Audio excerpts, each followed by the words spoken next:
What's a story of everything? It's like a spider web. A spider spins a web and goes about living its life on the web that it spins. We spin a story, then go about living our lives on the story we spin. The story is foundational, but we don't pay much attention to it, except on occasions like this, you know. And on occasions like this, it's sort of like dew has formed on the web and you kind of see it, you know. Spider web, live your life on it, don't pay much attention to it. Scholars call such a story a meta-narrative. So a meta-narrative is the most basic of all stories, the one that contains all the others. It exists as unarticulated background, says philosopher William Grassi. It's background and it's unarticulated, just taken for granted. Okay? So a story of everything is a meta-narrative about the cosmos and our place in it, how it came to be and how we did. It covers what the ancients meant by the word cosmology, and it covers what contemporary science means by the word cosmology if you add in myth and meaning and turn it into a story, which is kind of what the ancients meant by the word cosmology. So it sounds like a pretty big story and maybe a pretty long story. There was a student of Thomas Berry's who I began exchanging emails with a while back, and he told me that Berry, after the guy got his degree, Berry told him to go out and purchase the latest copy of the Encyclopedia Britannica. He said to learn it. He said to find the story that's there. Okay? That would be a story of everything, and it would be a long story of everything. On the other hand, here's a 7-year-old speaking. Let me tell you a story, she said. First there was nothing, and then there was something. Then there was a little something that became a big something. Then the big something became human beings. The end. Okay? I call that a story of everything too, but obviously that's a pretty short story. I'm sorry, what? A lot between the lines. A lot between the lines, absolutely, absolutely. My take on length is that a story of everything has to be able to fit inside one head. You don't have to know everything. You don't have to know the Encyclopedia Britannica. You don't have to know Wikipedia, imagine that, to tell such a story. You just have to know where everything goes, okay? Where some piece of information, some new bit of knowledge would fit into some overarching narrative, where it would fit on that spider web. So there is a lot between the lines, but a story of everything itself, I don't think has to be that long. What's the goal of such a story? Over 2,000 years ago, a devout Jew, whose name we do not know, lived in the Egyptian city of Alexandria. At that time, in the 1st century BC, Alexandria was a place where art, philosophy, religion, medicine, science, all the knowledge that then existed came together. A huge library existed there, 500,000 papyrus scrolls. In this milieu, this unknown man wrote a book called Wisdom. It never became part of the Hebrew canon, but did make it into the Roman Catholic Bible. And I think in the King James, it's called the Apocrypha. It's part of the Apocrypha. What is the goal of a story of everything? Listen to this excerpt from the Book of Wisdom.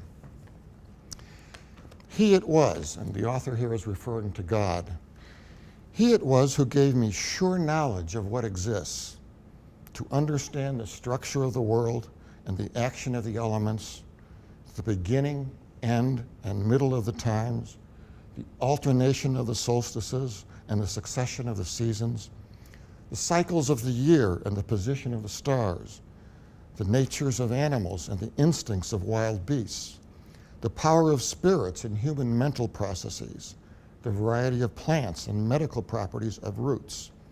And now I understand everything, hidden or visible, for wisdom, the designer of all things, has instructed me.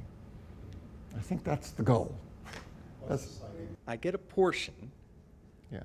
I understand that I'm never going to get all of it because I'm always adding to it, if you will, to the story. Mm-hmm.